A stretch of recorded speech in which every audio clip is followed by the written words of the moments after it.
Mr. Muggsy Bogues. How you doing, sir? I'm doing well, my brother. How you doing? Man, I'm blessed. I'm blessed. It's crazy because I was such a fan of yours, growing up, watching especially that Charlotte Hornets team with Alonzo and Larry Johnson and Kendall Gill and Dale Curry. Y'all were special. You know what I mean? And y'all were exciting, and everybody gravitated to y'all. That was such a special team. Yeah, well, at that time, we was the new up and coming, with the new, highly draft picks that we had acquired, such as the Alonzo Mourning, the Larry Johnson, and Kendall Gill, who had such a national name coming into the league. So we right off the gate, had that, that national attention. And for us to be able to, be an expansion team early on and start to acquire those type of players, it was starting to put us in more of a competitive standpoint in terms of the lead, and that was allow us the franchise to take off. Yeah. It was definitely exciting. So I appreciate you coming on the show on the Rematch, basketballnews.com and Fly TV. And there's so much I want to talk to you about. You're such an inspiration for so many different reasons. The shortest player to ever play in the NBA at 5'3". And it's amazing, what you represent and the amount, I live here in the DMV area. But Baltimore, the legend of Muggsy Bogues, carries on, and you hear it all the time. I want to ask you first, what does it mean to be such an inspiration to so many people, again, for so many different reasons? Well, first and foremost, I'm so thankful and grateful that I was able to accomplish the things I was able to do throughout my career, and inspire so many. And as you said, the area that we come from, the Baltimore, which you guys call it the DMV. We don't include ourselves in that DMV. I hear you. We see ourselves as a separate city over there. We on that. Right. But for me to be able to start to break down those type of barriers, and the things that I was trying to pursue with the game of basketball, and at the same time, the challenges that you had to face, just going outside your door. Early on, I got shot at the early age of 5 years old. So having that understanding that life expectancy for me was probably at the age of 20. But a blessing that I was able to have in my neighborhood, which is a man named Leon Howard, who really took myself, the Reggie Williams of the world, who was fortunate enough to make it under his wing and gave us vision. And for a man to give us that type of vision, I should say, and hope that possibly we can kind of, be something positive out of this community, and at the time it was basketball for us. And for us to be able to stay on that path and accomplish that fate, man, it is such a great moment for me and my family, and then have people to kind of inspire the things that I was able to do and put them in a place where they can believe that they can accomplish anything. I mean, I'm just a template of God's will, and that's how I see myself being able to accomplish the things that I was able to do. So I'm just being the vessel, and hopefully that I can continue to inspire those to be themselves and not listen to others. And it's that inspiration of being yourself and not listening to others, which really makes you. And the Muggsy Bogues legacy. And so I want to talk about, let's start off with your this documentary called Always Believe. Mm-hmm. Fantastic documentary. Everybody that's watching this, go and see it. You can see it right on YouTube, and it's absolutely amazing. And it starts off with a number of former NBA All-Stars describing you. And Glenn Rice said he's small, but he has the heart of a lion. And then it shows Alonzo Mourning, and he said he's the smallest guy on the court, but he plays like the biggest. And he said, pound for pound, you were one of the best to ever do it. And Kendall Gill said, tough as nails, and your competitive spirit was bigger than everyone's.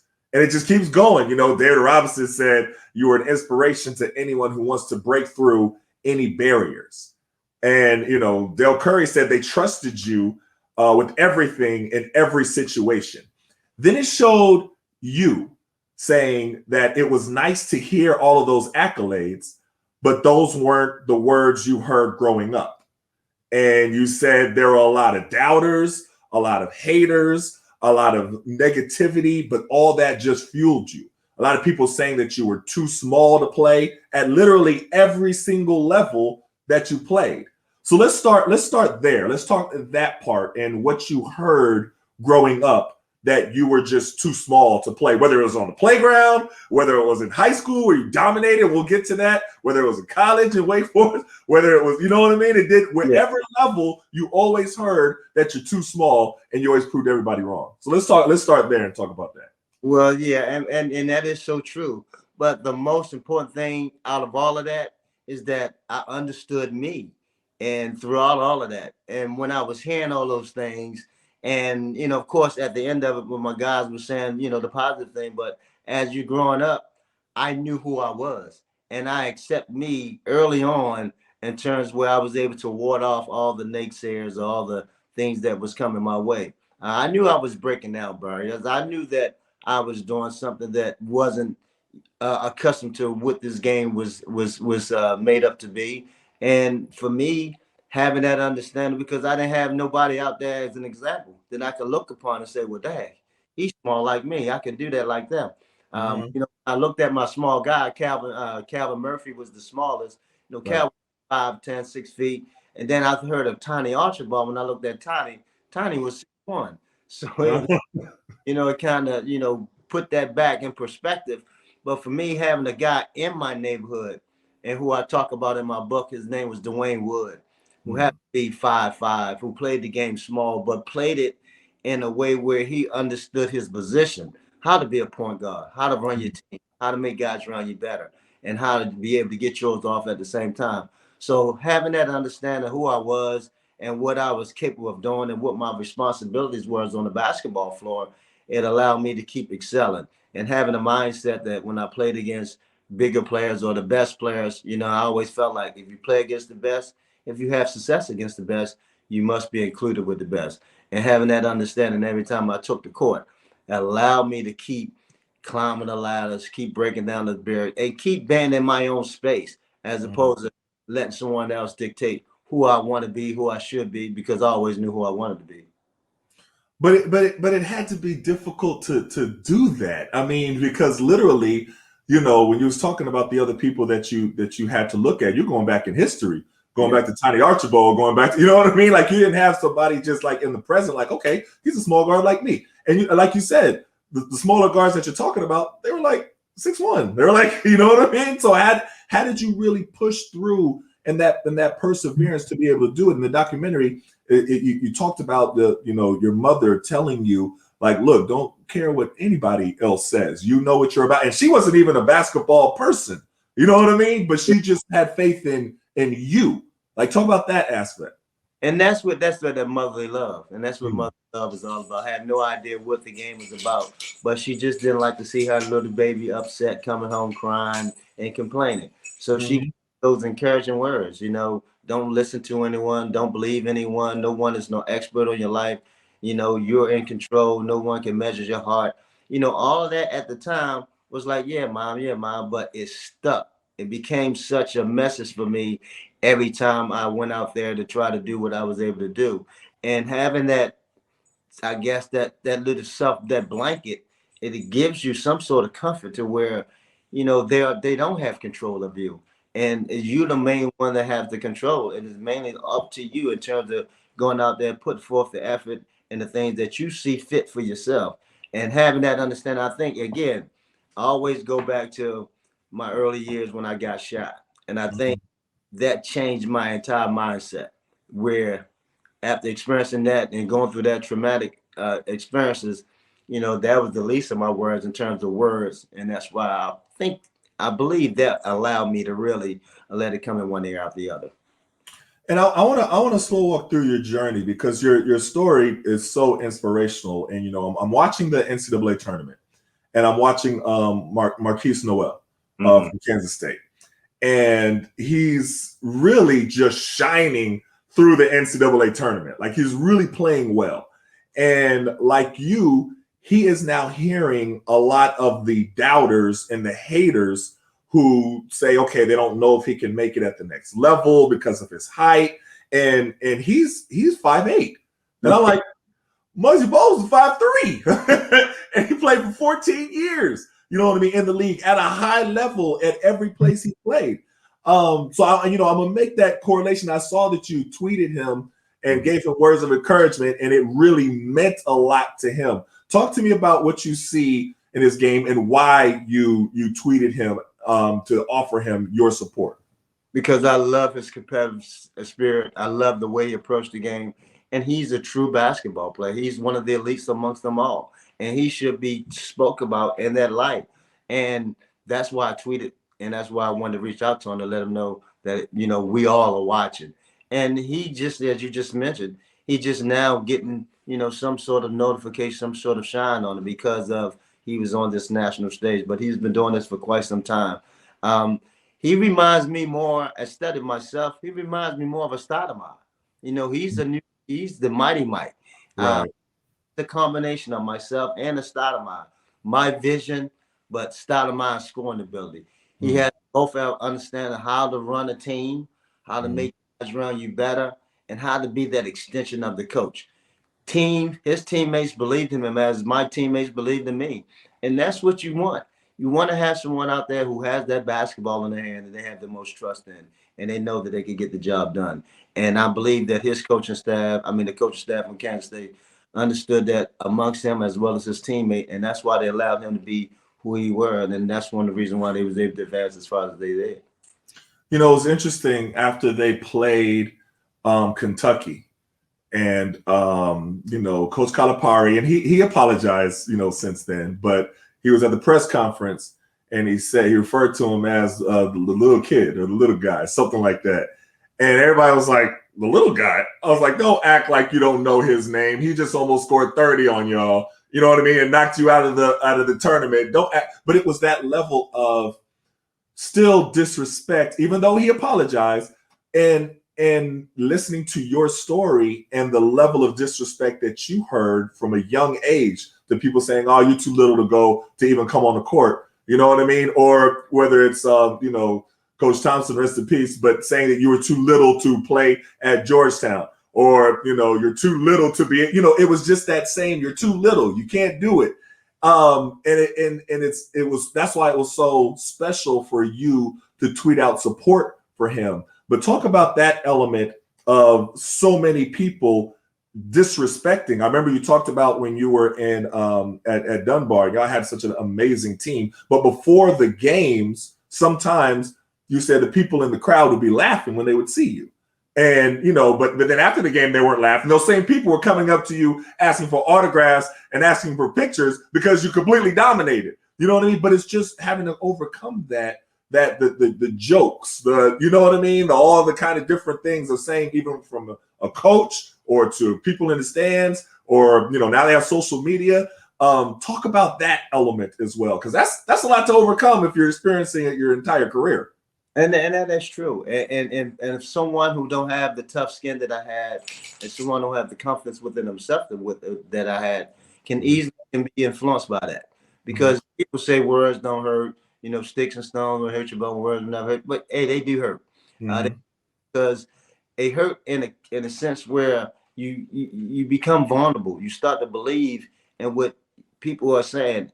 And luckily and thankful for myself, I always had that understanding who I was. I wasn't easily influenced, and I keep saying it, I reflect back to my younger upbringing, and someone have to do that. And for a person to have confidence within themselves, they got to believe that you are in control. But when you're that young, I don't want to say if you're this young, but when you're in a state mind where things you're not feeling your best and you hear negativity coming your way, you could truly easily become that.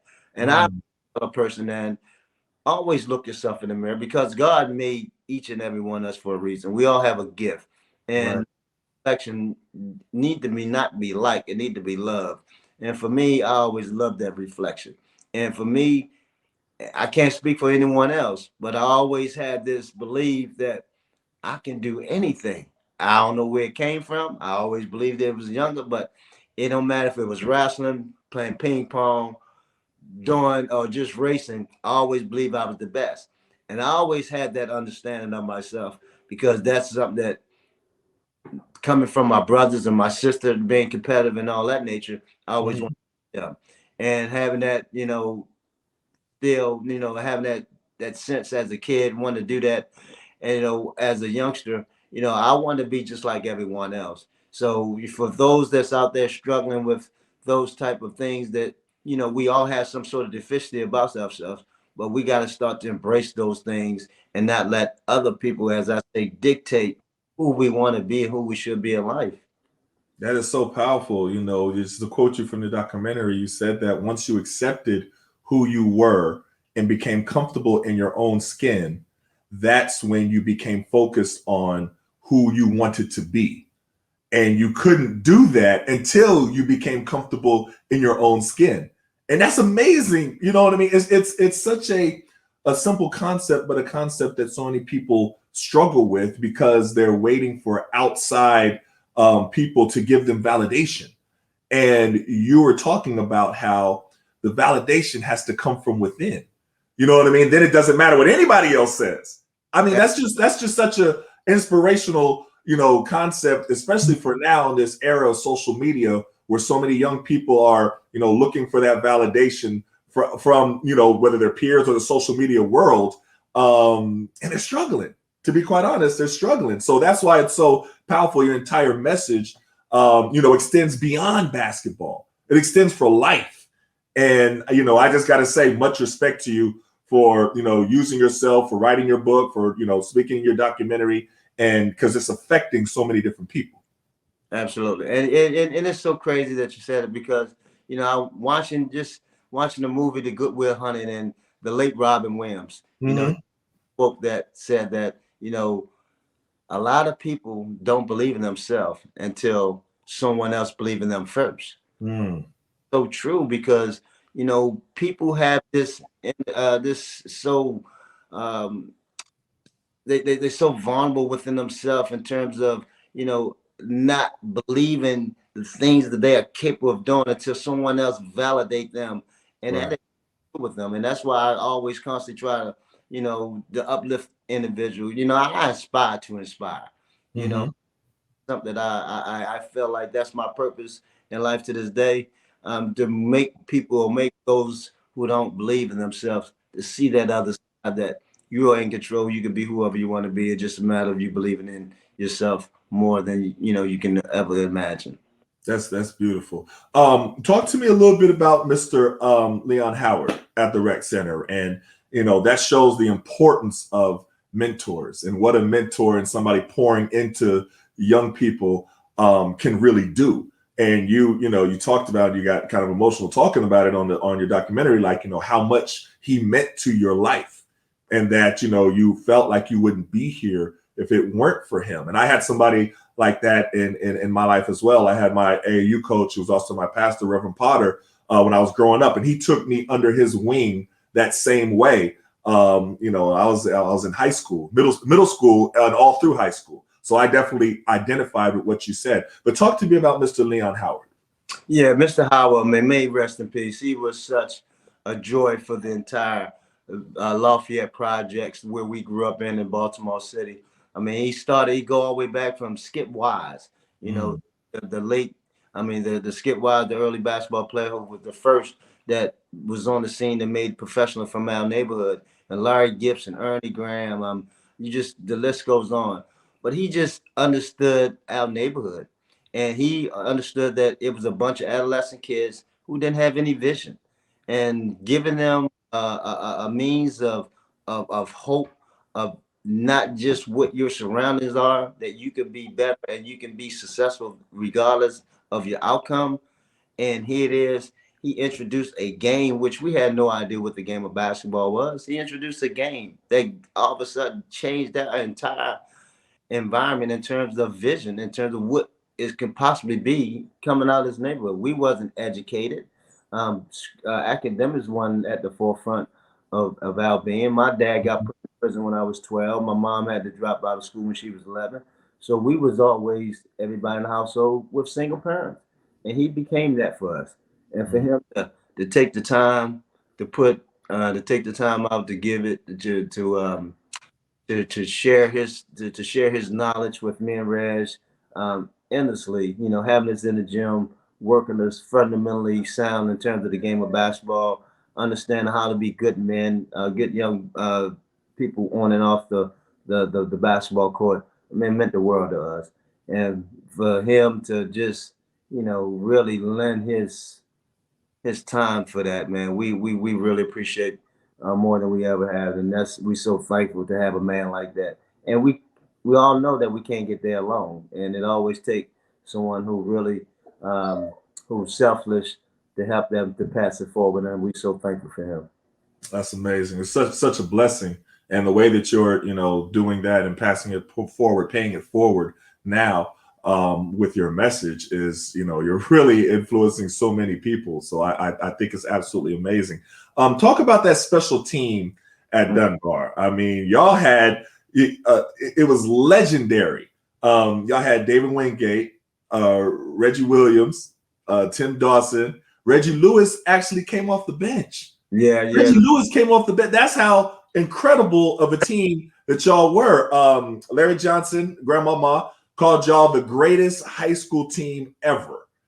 And y'all were like undefeated, number one in the country. And you were the general of that team at 5'3". You might have been even shorter than 5'3" at that time. You know what I mean? He was at 5'3". Talk about that amazing team that so many people have, heard so much about and has really gone into history as, one of the greatest high school teams ever. That was a special time for us because we all grew up in the neighborhood. It wasn't like today's where people recruiting and they trying to assemble these type of teams. No, we literally grew up in the neighborhood, 4 miles away from the school, me 2 miles from the school. Having all those players on that team, man, it was mind-boggling. I mean, I give credit to Coach Wade because he had to make sure that he checked each and every one of the egos at the door because we had that much talent. As you alluded to, the late Reggie Lewis was our sixth man. He came off the bench. I mean, we had 4 guys from that team was fortunate enough to make it to the NBA. Myself, David Wingate, the late Reggie Lewis and Reggie Williams. But we having other guys on that entire team had Division I scholarships. So everybody got a Division I scholarship from that program. And easily 7 of those guys could have been in the NBA, considering what happened to them in college. But we were just blessed. We was fortunate enough for 2 years to win 59 games in a row without even coming close to a loss. We was the number 1 team in the nation. We just had the greatest leader. I mean, Mr. Wade was our leader. He was so empathetic. He knew each and every one of us, knew where we came from, knew what made us tick. I mean, all of us accountable. I mean, he gave us vision, but more importantly, we all was grateful. We all had gratitude and understanding of what we was doing and what we had. I mean, how special it was together, and we didn't take it for granted. So I got to ask you, talk to me about what was going on with the bricks. They just showed it real quickly in the documentary, and y'all moving around and holding these bricks. I was like, well, what are they doing? But it didn't really explain what was happening with the bricks. That's what we used to train with. We used to train with bricks. And Mr. Wade used to make sure that we not only train with bricks, but we also used to have sandbags on our back. And, we used to do our defensive slides with our bricks. We used to run with our bricks. He always felt like when the fourth quarter come, them hands will be strong when time permits itself. And, he got creative. He came from a background of football, so he was always implementing different things to get our mind in different ways set for the game of basketball, but had nothing to do with the game of basketball. But he was in that area to where he knew how to touch every pulse of his players. That's amazing. That was amazing. I saw that. I was like, wow, what are they doing here? You know what I mean? So I alluded to it earlier, but I know that Reggie Williams wanted you to come with him to Georgetown, right? And at the time, Coach Thompson, said you're a little small. He didn't really understand how it would work. Talk about how having a legendary coach like that tell you that, how it didn't stop you. You know what I mean? Because you could have easily been crushed and been like, all right, I can't start losing confidence in yourself. But you didn't do that. You went to college and you exploded. Now I know you had a little bit of, the first year was still an adjustment period, but you exploded, in your game and everything. How did you keep your confidence? Well, Coach Thomas, he didn't really go into details and say that I was too small, but he was alluding to that. He kind of made it, but he made it seem like, well, we had another point guard within Michael Jackson. Michael Jackson was only a sophomore, and he felt like he owed it to Michael Jackson in terms of his years there. So that's how you presented it. But he really said I was too small in terms of what he thought in terms of me coming along on his program. But he apologized afterwards. I must say that he apologized that he wished that I would have came there, that he felt like they would have won another NCAA championship. And I felt along. But I was just grateful that, I had other options. I had other options in terms of schools was pursuing me. They wanted me to come and play for their school. I'm thankful that I considered Wake Forest because I felt that was the best situation for me. The conference was one of the toughest as it is at the time, playing against some of the elites and the players that was on different teams in the conference. And plus, my mom could just turn on the television every Saturday to watch our little baby play. So that of it was easy for me to decide. So one of the things about you that was always amazing to me is that you would literally make teams change their entire offense, because of your defensive pressure. And you did that. I saw you do that in college. I saw you do it in the pros. I mean, where guys are, instead of dribbling the ball up facing you, they turned around and start dribbling because you was about to take the ball, and you would still get the ball from them. So I remember Kenny Smith was talking about how you made Dean Smith change his entire defense because they used to trap. They used to always trap the corners, but they couldn't trap you. So then you're making them change on both ends of the floor. And that's just an amazing thing for a point guard, again, at 5'3", to be able to make entire a team change their defensive strategy and their offensive strategy. That's amazing.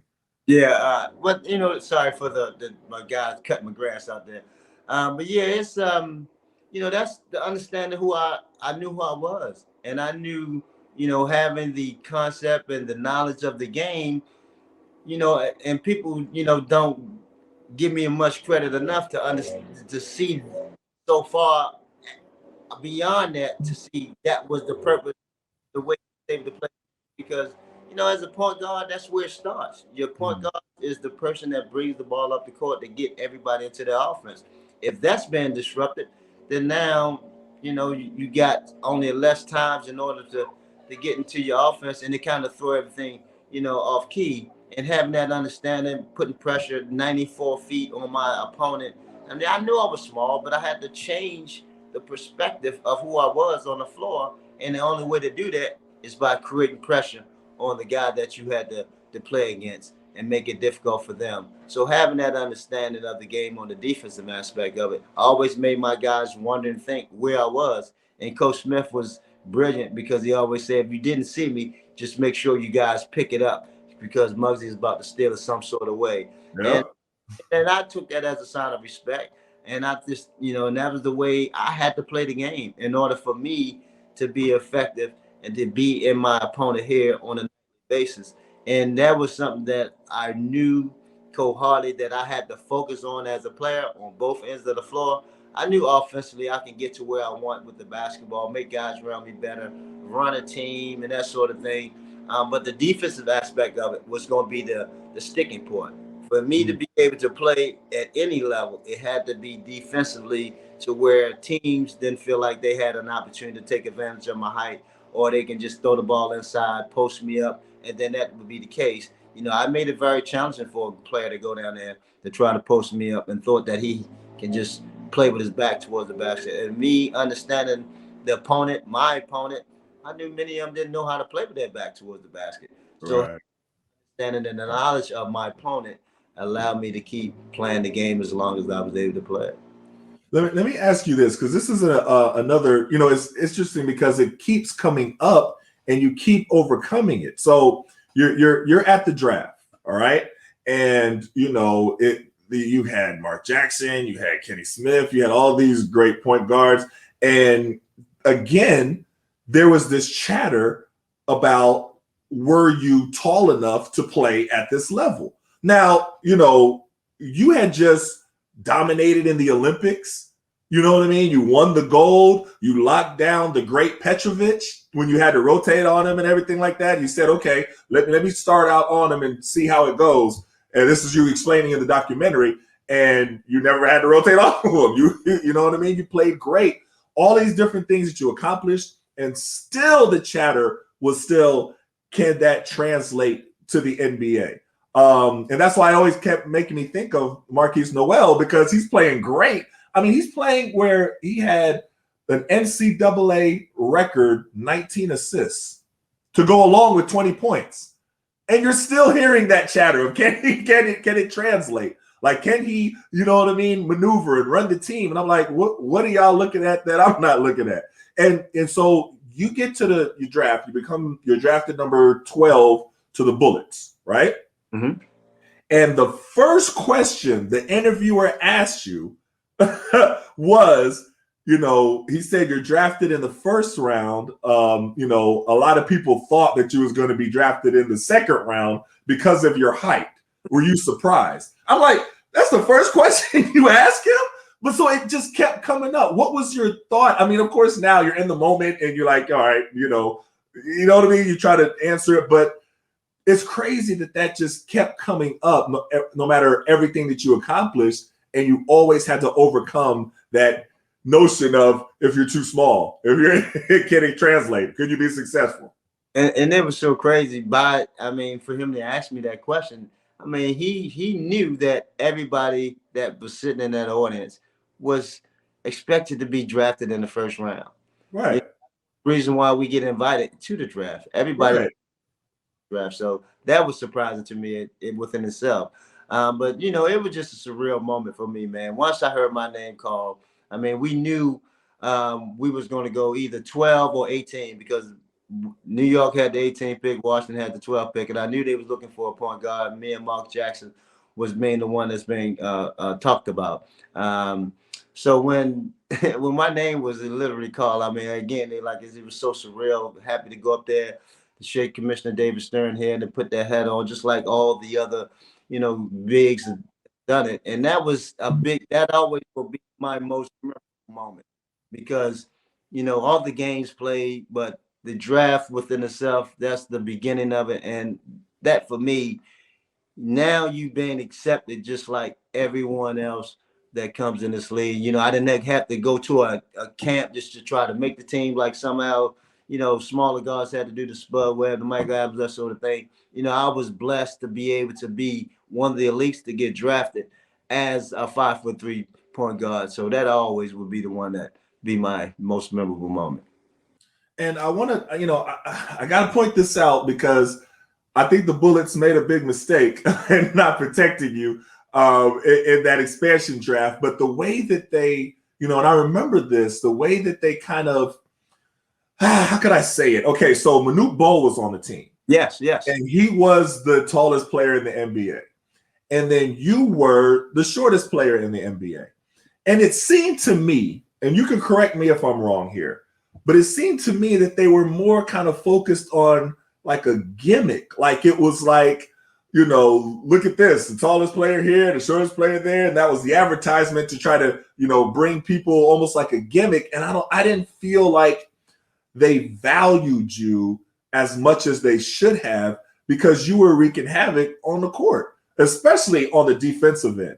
You know what I mean? I remember Steve Smith said that he wanted to be a point guard, and because of Muggsy Bogues in particular, he moved over to the 2, because he was like, I don't feel comfortable putting the ball on the floor around Muggsy at all, and I can't do that if I'm trying to be a point guard. So that's the type of impact he was having on the NBA as a whole. And you heard a whole lot of different guys say things like that. But I just kind of, it felt like it was almost reverting back to your younger days of going on the playground and people almost laughing and criticizing you for you being, short. It kind of seemed like that's what the Bullets were doing, kind of making it a gimmick of you being short. That's just what I saw. Am I off base with it? No. I mean, it started to become like a little novelty act where they start to try to pursue, try to promote the team in that regards, where they got the smallest and the tallest player on the team, to try to attract fans to get them in the seats and that sort of thing. But as we was playing, but it was never being communicated to me. Right after we lost the playoff game to Detroit, we had our exit meeting and meeting with the guys. I don't need to say the names, but meeting with them, and they felt like, okay, well, Muggsy, we're gonna bring some players in to fit your style of play in terms of up tempo, because we had a lot of veteran players at the time. Moses was in the end of his career. Bernard King was at the end of his career. Terry Catlidge and all those guys, Jeff Malone, Daryl Walker. The only young guy we had was John Williams at the time. And he was one of their high acquirees from a year ago. So I felt like, okay, well, they're gonna go in the direction where they're gonna bring some younger guys in, where we're gonna be a more up tempo, and that was explained to me. But as soon as I got home from my exit meeting, I get a call from my agent and David Falk. He said that the Bullets said they're not going to protect you; they're going to let you go to the Hornets. I said, well, I just left my exit meeting. They was going to surround me with the players. Well, he said, well, welcome to the NBA. And, but I was upset at the time, but I was so thankful once it all, unveiled itself, once I got to Carolina, because I just left. I went to school in Wake Forest, which was only an hour from it. So I knew the familiarities with the Carolinas, but, at the same time, you're still a little pissed and bitter that, here it is, you're a highly draft pick, and now you've been let go. So for me, instead of just being all bitter and all that, I just felt like I need to come down here and reinvent myself in this city, to try to be the player that I know I'm capable of being, and hopefully that things work out in my favor, which luckily it did. Oh man, y'all! I mean, talk about working out in your favor. Y'all were like rock stars. Y'all came in the way that the electricity around the team. Talking about Charlotte, y'all were amazing. I remember when y'all went against the Bulls, and this was the year that MJ came back because he had the 45, right? Correct me if I'm wrong, he had the 45, and that was a tough team to go up against. But that whole year, the electricity was there, and the way that y'all were playing, and it was amazing. And I remember the next year, I believe, is when y'all went against the Knicks, right?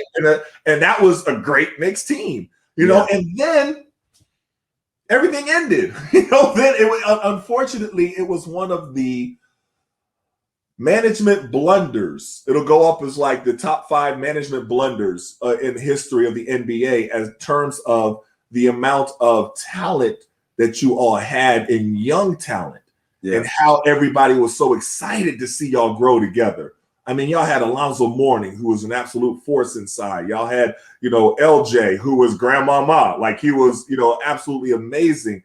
Y'all had Del Curry lighting up from the 3. Y'all, you know what I mean? Y'all had Kendall Gill. Y'all had a crew. Yes. And then it all just fell apart. You know what I mean? That was really sad to see. But y'all had that run that y'all had for those few years. It was amazing. And again, you were the general leading the way. Yeah, well, the ugly head of the NBA showed itself, in terms of contracts when it's pay players. I think that's what derailed us from moving forward. LJ had got his 12-year, $84 million contract, and then Zoe was up next. And for some odd reason, the organization didn't meet him on his terms, and he took his talent to Miami. And that was the history of that. And, when you lose a franchise center like Lonzo Mourning, that's going to set you back, regardless of what you say or what you think and how you bring whatever player you bring in. That sets you back, and that set us back. And from that moment, then we never was the same. Yeah, but you as yourself, the way that you still solidified yourself in the league and the amount of respect that you commanded, really resonated. All you have to do is just listen how players talk about you. Isaiah Thomas, Bad Boys Hall of Famer, he said, when you look at Muggsy and you see his height at 5'3", but what he said was that you were really smart, huge basketball IQ. You knew how to run the team, and the team wouldn't have worked without you. That is high praise from Isaiah Thomas. You know what I mean? And And Grant Hill said that when they played you, another person who said it, he always had to know where you were on the floor because he didn't want to dribble anywhere around you. And you hearing players talk about now you did this at the college level of having entire offenses and defenses be dictated because of you and personally, but now at the professional level, you're hearing pros, you're hearing Hall of Famers say this about you, and it's just such a testament to what you can achieve. This is the same person who everyone said was too small to play in the league, too small to play in college, too small to play on at every single level, and you were able to really overcome that and be an inspiration. I mean, I can't say it enough. It was just amazing. And I remember, MJ really trying to back you down, really trying to take advantage of that. I remember seeing you plucking him a couple times. And of course, he's MJ, so he's going to get some shots off. But you made it difficult for him. Talk about that aspect as well, because then after that, you really gained MJ's respect as well, and he called you the epitome of determination. That's high praise from MJ. Yeah. Well, MJ and I go back from college days. I mean, we was at UNC, and I was at Wake Forest my freshman year. Mm-hmm. But then throughout the league, I mean, that's just the game of basketball, competitiveness. For me, I'm just like any other player. I'm competing. And for me, in terms of who I play against, and as I said, it's not going to be that easy in terms of you feel like you can get a bucket on me because I got so much pride in that. And no matter how big, small, or tall you are, it's going to be difficult for you to try to get a basket because that's just my nature in terms of defending that basketball. MJ during that time, he was trying to back me in, but knowing me, like I said, I'm strong enough to where he couldn't get to his actual spot. So he had to try to pull up, and me, I was able to swipe the ball down where Mm-hmm. to get it all. And but that's just how we are, and that's just the competitive nature in terms of how we play the game. And I'm just grateful that these guys, and as again, in terms of the respect that we have for one another, that they give you your roses when it's there. Just like I will give them for them as well. The game of basketball is played between the lines, and when you're able to get that respect between the lines amongst your peers, that's what it's all about. Regardless how tall, small, or big you are, you out there doing your job and you out there having an impact, you're gonna get the accolades and you're gonna get the respect that comes along with it.